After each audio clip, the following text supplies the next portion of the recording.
ஆண்டவராகிய இயேசுவின் நாமத்தினாலே இந்த காலை வேளையில் கூட உங்களை அவரை வாழ்த்துகிறேன். கர்த்தர் உங்களை ஆசீர்வதிப்பாராக. இந்த நாளிலே கூட சங்கீதம் 145:14 கூட வாசித்து தியானிக்கலாம். கர்த்தர் விழுகிற யாவரையும் தாங்கி மடங்கடிக்கப்பட்ட யாவரையும் தூக்கி விடுகிறார். மிக அருமையான வேதவசனம். இந்த வேதவசனத்தில் கூட 2 காரியங்கள் இங்கே சொல்லப்பட்டிருக்கிறது. தாங்குகிற தேவன், தூக்கி விடுகிற தேவன்.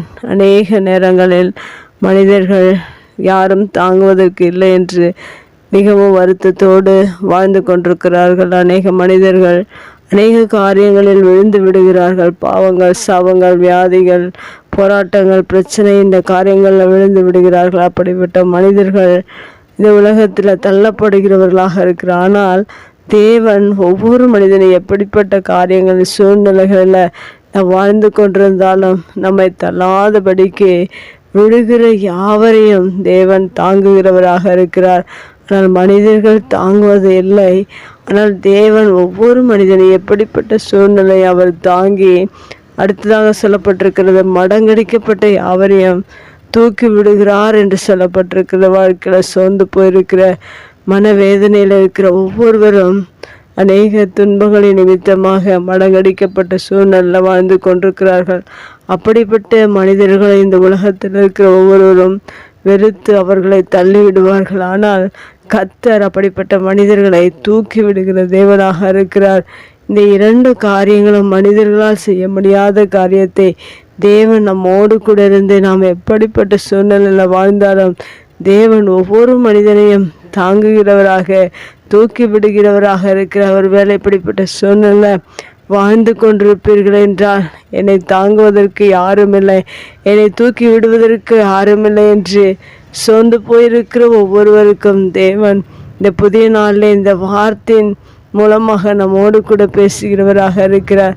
நாம் அப்படிப்பட்ட சூழ்நிலை வாழ்ந்து கொண்டிருந்தோமானால் நம்மையும் தேவன் தாங்கி, நம்மையும் தூக்கிவிட்டு இந்த புதிய ஆண்டில் நம்மை நடத்துகிறவராக இருக்கிறார். ஒவ்வொரு நாளும் தேவனுடைய அன்பை நாம் நினைத்து பார்க்கும்போது தேவன் ஒவ்வொரு நாளும் நம்மை தாங்கி, நம்மை தூக்கி, மடங்கடிக்கப்பட்ட நேரத்தில், விழுகிற நேரத்தில், எல்லா நேரத்திலும் தேவன் நம்மை தூக்கி சுமந்து இம்மட்டுமாய் தேவன் நடத்தி வந்திருக்கிறார். இனியும் நம்மோடு கூட இருந்து தேவன் நடத்துகிறவராக இருக்கிறார்.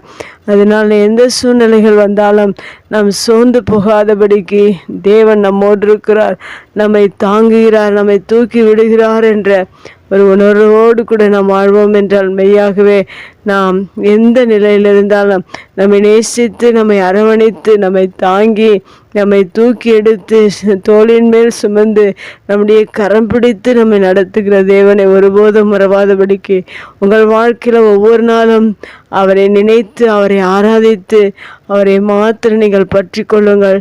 கர்த்தர் உங்களை தாங்கி வழிநடத்துவாராக. கண்களை முடிச்சு வைக்கலாம். எங்கள் அன்பு தகப்பனே, இந்த அருமையான வார்த்தைக்காக நன்றி செலுத்துகிறோம். நீர் விழுகிற அநேக நேரங்களில் எங்களை தூக்கி எடுத்து மட்டுமாய் நிலைநிறுத்தி, எங்களை தாங்கி சுமந்து, எங்களை ஏந்தி, எங்களை நடத்தி வந்ததற்காக நன்றி செலுத்துகிறோம். எப்படிப்பட்ட அன்புக்கு ஈடான அன்பு இந்த உலகத்தில் எந்த அன்பும் இணையாகாத அந்த அன்பை நாங்கள் அறிந்து இன்னும் மோடு கூட நாங்கள் ஐக்கியமாய் வாழ, இன்னும் நேசிக்க, உம்மை போல மாற நீர் எங்களுக்கு உதவி செய்வீராக. உங்கள் பிரச்சனை மாத்திரம் எங்களை தாங்கட்டும், உங்கள் பிரச்சனை மாத்திரம் எங்களை தூக்கி விடட்டும். ஒவ்வொரு நாளும் நீங்கள் நடத்தும்படியாக உடைய கரத்தில் எங்களை ஒப்பு கொடுக்கிறோம். உடைய வார்த்தை கேட்கிற ஒவ்வொரு பிள்ளைகளுடைய குடும்பத்திலும் நீர் ஆண்டவர் ஒவ்வொருவரையும் நீர் தாங்கி, ஒவ்வொருவரையும் தூக்கி எடுத்து நீர் நடத்தும்படியாய் நாங்கள் உடைய கரத்தில் ஒப்பு கொடுத்து ஜெபிக்கிறோம். இயேசுவின் நாமத்தில் ஜெபங்கள் நல்ல பிதாவே, ஆமேன்.